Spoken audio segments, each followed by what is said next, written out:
we are really thankful for the support we get all the time. So I didn't know it was sold out. Nah, oke, teman-teman, kali ini saya akan kembali lagi yang membahas mengenai kabar terbaru dari Timnas Indonesia, dan di sini pun saya akan fokus ya mengenai updatean ya Timnas U23 dan pemain-pemain yang akan ataupun bermain saat melawan Uzbekistan. Ada banyak yang berkomentar ya di kolom komentar saya, "Bang, ini kita sudah semifinal. Bagaimana mengenai tambahan pemain kita? Apakah Indonesia akan bisa menambah pemain seperti sosok Elkan Bagot?" Nah, ini saya bahas karena memang banyak yang bertanya mengenai hal itu.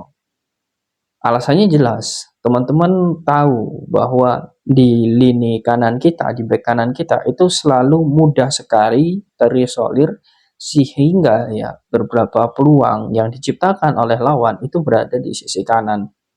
Ya, ada sosok Rio Fahmi, kemudian ada Ilham Fajar Faturrahman, kemudian Muhammad Ferrari ya. Bahkan sosok Komang Teguh pun juga bisa menjadi korban.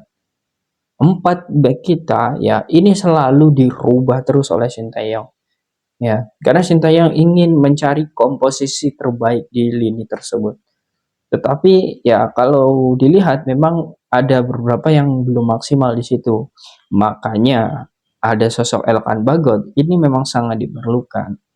Tetapi saat ini ya teman-teman, poin yang ingin saya sampaikan bukan berarti Elkan Bagot sudah bergabung atau Elkan Bagot sedang di perjalanan, bukan itu teman-teman. Tetapi ya saat ini PSSI sedang mengupayakan ya, karena ini sudah di semifinal ya. Tanggung sekali kalau kita hanya terputus di semifinal walaupun secara target ya itu sudah terpenuhi ya.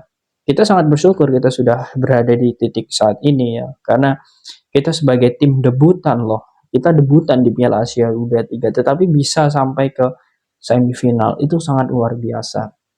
Nah, untuk pemain yang saat ini diusahakan ya, tentu Elkan Bagot, tetapi ya saat ini sedang proses komunikasi terus bersama klub. Ini pun juga sudah dilakukan dan diupayakan oleh PSSI hingga saat ini. Jadi, untuk sampai hari Senin nanti ya, kita tinggal menunggu di hari Minggu. Apakah Elkan Bagot ini akan perjalanan ke Qatar atau tidak ya? Artinya ya kita hanya tinggal menunggu saja. Tetapi yang jelas ya, semua pemain-pemain ya yang akan bermain itu sudah siap. Saya mendapatkan informasi terbaru ya mengenai beberapa pemain yang akan bermain melawan Uzbekistan. Ini semuanya sudah siap semua ya. Justin Hubner yang awalnya diragukan ya karena memang ketika ada benturan keras ya saat melawan Korea kemarin ya, dia harus menahan rasa sakitnya hingga pertandingan usai karena itu adalah instruksi dari Sinteyong. Karena kalau ya Justin Hubner kemarin dikeluarkan ya atau ditarik keluar ya, mungkin akan beda cerita lagi ya. Ya, kita tidak bisa ya berandai-andai dan sebagainya, tapi ini hanya untuk mengantisipasi. Dan Justin Hubner, kabar terbarunya ya, dia saat ini sudah mulai bagus dalam segi recovery, walaupun kemarin dia latihannya secara terpisah, sekarang sudah bisa bergabung lagi bersama tim. Ini menjadi angin segar. Nah, kemudian selanjutnya, teman-teman, Ivar Jenner, updatean terbaru memang ketika dirinya ya ditarik keluar ya digantikan Arhan Fikri, itu memang ada sedikit masalah di kakinya. Nah, ini juga membuat kita khawatir apakah dirinya bisa bermain saat melawan Uzbekistan ya. Saya menggali informasi terbarunya, ternyata sosok ini Ivar Jenner ini juga bisa diturunkan melawan Uzbekistan. Ini bisa menjadi angin segar. Artinya kita sudah memiliki dua sosok pemain kunci yang memang itu bisa menjadi bagian timnas Indonesia ya untuk melakukan penampilan terbaiknya saat melawan Uzbekistan nanti di hari Senin jam 9 malam. Oke, sudah dua pemain itu aman ya. Dan untuk Nathan Cho sudah tidak diragukan lagi bagaimana kapasitasnya, itu sudah sangat luar biasa. Nah, kemudian ya kalau dilihat dari beberapa penampilan timnas saat ini, Indonesia bukan dianggap lagi sebagai tim remeh ya. Saat ini pelatih Uzbekistan pun mengatakan seperti ini. Indonesia adalah lawan kami selanjutnya. Dia adalah tim yang sangat terorganisir. Bisa mengalahkan Korea itu adalah kejutan, tetapi kami harus mampu meredam segala kekuatan dari tim mereka.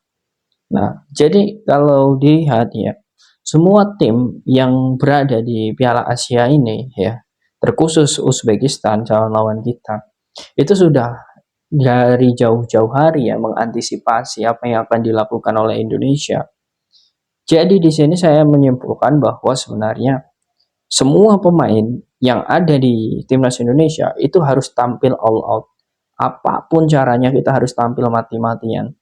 Karena tidak ada cara lagi selain kita harus mengunci tiket kemenangan dan juga tembus Olimpiade. Seperti itu.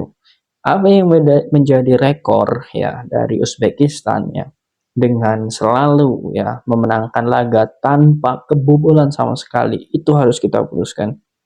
Karena ya seperti yang saya jelaskan di konten sebelumnya ya, Korea saja selama 9 dekade ya atau 9 event Piala Asia U23 ini secara berturut-turut selalu masuk ke 4 besar dan selalu lolos Olimpiade ya. Tetapi kalian bisa lihat saat ini terjadi dikalahkan oleh negara debutan seperti Indonesia.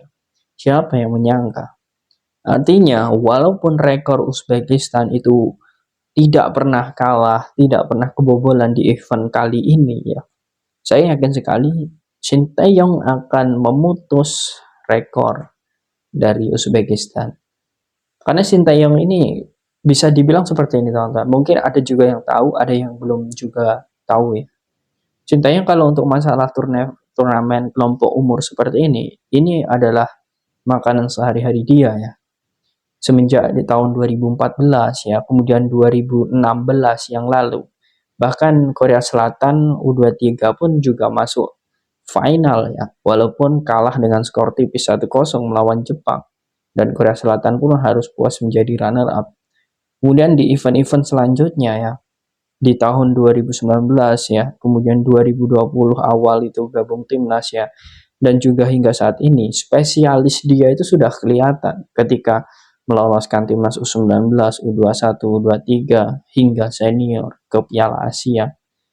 Itu memang bukan lagi bagaimana dirinya ingin melihat gambaran singkat ya mengenai kualitas timnas, tetapi memang dia memiliki basic di situ. Dan ini menjadi modal bagus dan dia mampu membuktikan bersama timnas U23 kali ini. Prosesnya sangat lama memang diakui, tetapi ya banyak pihak yang menginginkan Shin Tae-yong ini memiliki prestasi yang instan. Tapi kalau dilihat saat ini dengan banyak pemain keturunan, kemudian banyak pemain lokal yang sangat bagus ya, itu perpaduan yang sangat sempurna. Dan Shin Tae-yong mampu untuk membuat semuanya itu lebih baik ya. Jadi menjadi hal yang sangat bagus. Yang jelas ya, apa yang sudah dilakukan oleh Shin Tae-yong ini demi kemajuan timnas Indonesia. Jadi ya, yang menginginkan ya dalam hal ini, kalau ya, di Piala Asia saja tidak ada apa-apanya, kita tidak bersaing, ya mending kita memenangkan Piala SEA Games. Nah, kalau sekarang kalau kita sudah sampai di semifinal, mungkin mungkin dari teman-teman semua juga sama seperti saya ya, tidak terlalu menganggap penting Piala AFF atau SEA Games dan lain sebagainya. Biarlah SEA Games, Piala AFF itu diikuti oleh tim-tim lapis kedua dari timnas Indonesia. Karena memang kita sudah menganggap bahwa saat ini ya kita sudah main sangat luar biasa. Dan level kita bukan lagi Asia Tenggara. Level kita adalah Asia. Nah, itu sudah terbukti di tahun ini, baik di kelompok umur maupun senior. Artinya ya, pandangan kita terhadap sepak bola Indonesia saat ini, itu levelnya juga ikut naik. Bukan hanya timnas kita saja yang naik, tetapi bagaimana cara berpikir supporternya itu juga naik. Jadi yang membenturkan dalam hal ini, mohon maaf mungkin lokal pride, kemudian pemain keturunan dan lain sebagainya, itu semua sudah terbantahkan dengan prestasi dan juga rekor-rekor yang telah dibuat oleh PSSI dan juga Shin Tae-yong. Karena saya meyakini ya semua ini ya berkat kinerja dari PSSI dan juga Shin Tae-yong dan juga pemain ya. Tidak hanya Shin Tae-yong saja. Artinya ya di sini saya sudah dapat benang merahnya bahwa sebenarnya apa yang sudah dilakukan ini sudah jalan yang benar. Walaupun ada belok-belok dan lain sebagainya ya, itu tujuannya tetap bagaimana membawa prestasi timnas itu lebih bagus di kancah internasional.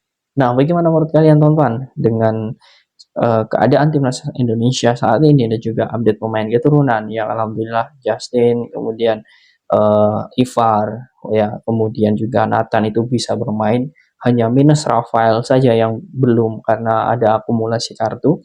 Apakah kalian yakin nantinya timnas Indonesia mampu tembus hingga ke final? Silakan kalian tulis di kolom komentar.